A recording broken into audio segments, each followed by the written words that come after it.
Assalamualaikum warahmatullahi wabarakatuh. Perkenalkan nama saya Sinta Alma Putri dengan NIM 20043023. Di sini saya akan menjelaskan tentang analisis fundamental dan analisis teknikal saham BBCA untuk memenuhi tugas akhir mata kuliah dari portofolio dan analisis investasi. Baiklah, di sini saya akan masuk pada profil perusahaan, di mana PT Bank BCA adalah salah satu bank terbesar di Indonesia. Bank BCA mulai beroperasi di sektor perbankan semenjak 12 Oktober 1956. Penawaran pertama Bank BCA di Indonesia dilakukan di bulan Mei tahun 2000. Bank BCA pernah menjadi bagian dari Salim Group. Saat ini Bank BCA dimiliki oleh salah satu grup produser rokok terbesar di Indonesia. BCA yang merupakan salah satu bank terbesar di Indonesia dengan aset pada Desember 2021 mencapai 1,22 triliun rupiah, menempatkan dirinya sebagai bank swasta terbesar dan bank terbesar ketiga. BCA juga merupakan satu dari sedikit bank besar yang saat ini dimiliki oleh pemegang saham lokal. Kapitalisasi pasarnya juga pada Maret 2022 sudah mencapai 1.000 triliun rupiah yang merupakan angka terbesar di Bursa Efek Indonesia dan merupakan perusahaan bank dengan kapitalisasi terbesar di Asia Tenggara. Baiklah, selanjutnya masuk pada analisis fundamental, di mana analisis fundamental ini terbagi menjadi tiga. Yang pertama yaitu analisis ekonomi dan pasar modal, yang kedua analisis industri, dan yang ketiga yaitu analisis perusahaan. Di mana untuk analisis ekonomi dan pasar modal, mengawali awal tahun 2022 terdapat kenaikan jumlah investor di pasar modal Indonesia.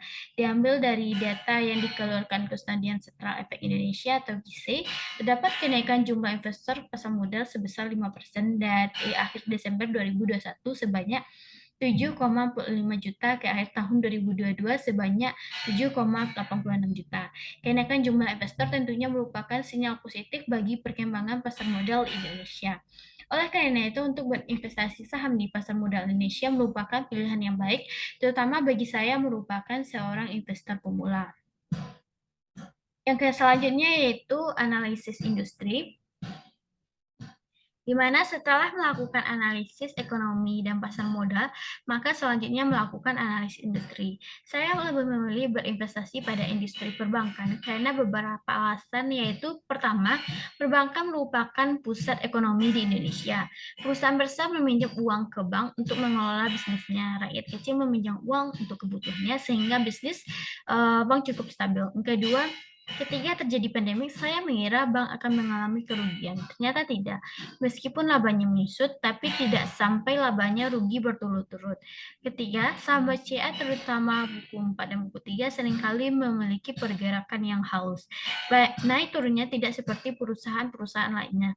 Dan yang keempat, saham perbankan tidak memiliki sentimen luar yang terlalu drastis seperti batubara, CPO, atau bahkan rokok yang mungkin cukup mengagetkan.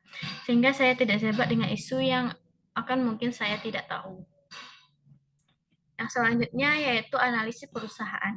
Dalam melakukan analisis perusahaan, yang paling penting yaitu adanya laporan keuangan perusahaan, di mana laporan yang diperlukan yaitu laporan laba rugi, laporan posisi keuangan, laporan arus kas.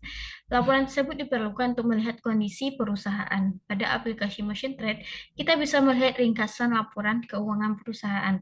Berikut merupakan laporan keuangan perusahaan beserta informasi lain pada keuangan perusahaan BCA. Pada laporan laba rugi perusahaan BCA, perusahaan berhasil mencetak laba positif selama 5 tahun berturut-turut. Sedangkan pada laporan posisi keuangan, jumlah aset perusahaan juga mengalami kenaikan setiap tahun. Itu berarti bahwa prospek kerja perusahaan yang semakin baik. Jika dilihat dari laporan keuangan BBCA kuartal 3 tahun 2022 yang sudah keluar, maka dapat saya lihat jumlah aset Bank BCA telah meningkat dari perbandingan periode tahun sebelumnya, yakni aset tercatat tahun 2021 sebesar 1.228 triliun, meningkat ke angka 1.288 triliun. Peningkatan yang cukup signifikan dan menandakan kinerja BBCA yang semakin baik. Dari sisi ekuitasnya juga mengalami kenaikan yang cukup signifikan, yakni tahun 2021 mencapai angka 2.202 triliun, dan sekarang mencapai angka 212 triliun.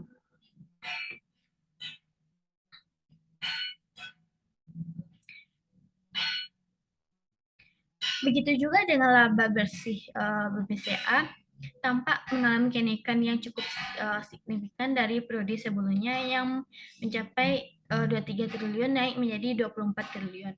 Laba per saham pun turut meningkat dari periode sebelumnya yaitu 1.188 meningkat menjadi 235. Berdasarkan data laporan keuangan BBCA kuartal 3 tahun 2022, dapat kita simpulkan bahwa kinerja BPCA telah bertumbuh dari tahun sebelumnya yang masih menjaga statusnya sebagai wonderful company.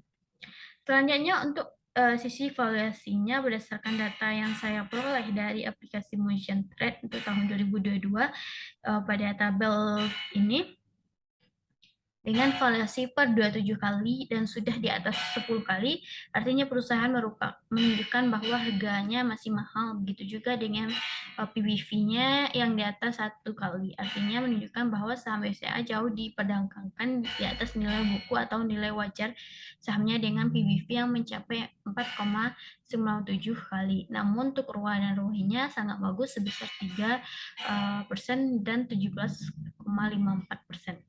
Namun hal ini saya pikir cukup wajar mengingat memang saham BCA memang wonderful company dengan perusahaan dengan market cap terbesar nomor 1 di Indonesia yang mencapai market cap terbesar 1.069 triliun dengan total aset mencapai 1.288 triliun, menunjukkan bahwa BBCA merupakan perusahaan terbaik dan terkuat saat ini di bursa.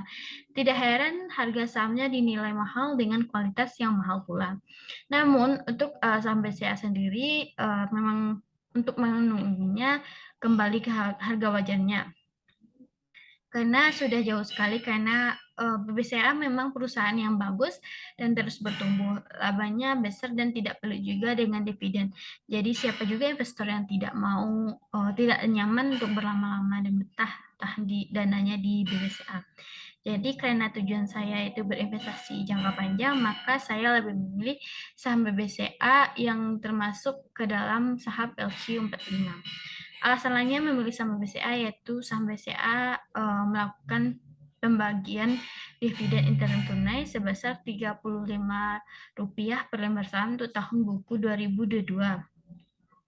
Dengan memiliki saham BCA sampai tanggal 1 Desember, maka akan mendapatkan dividen tersebut. Selanjutnya yaitu analisis teknikal.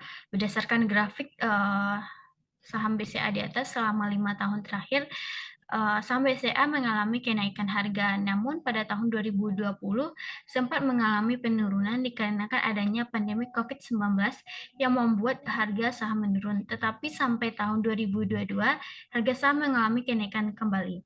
Oleh karena itu, saham selama 5 tahun pada gambar di atas menunjukkan tren yang positif. Selanjutnya, berdasarkan grafik kandil,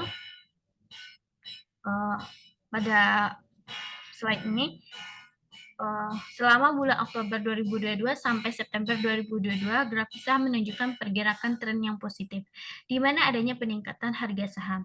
Pada akhir bulan September 2022, saham mengalami resisten di mana harga saham mencapai 9.300 per lembar. Hal ini dikarenakan adanya pembagian dividen sehingga terjadinya peningkatan permintaan pasar. Namun setelah tanggal pencatatan pembagian saham, BCA langsung menunjukkan penurunan yang cukup signifikan. Namun ini sebenarnya sejalan dengan penurunan IHSG yang turun cukup signifikan juga ke angka 6.892 atau turun 1,36% dalam perdagangan pada tanggal 6 bulan Desember 2022. Mungkin sekianlah penjelasan tentang tugas akhir teori portofolio dan analisis investasi. Apabila ada kesalahan, saya mohon maaf. Assalamualaikum warahmatullahi wabarakatuh.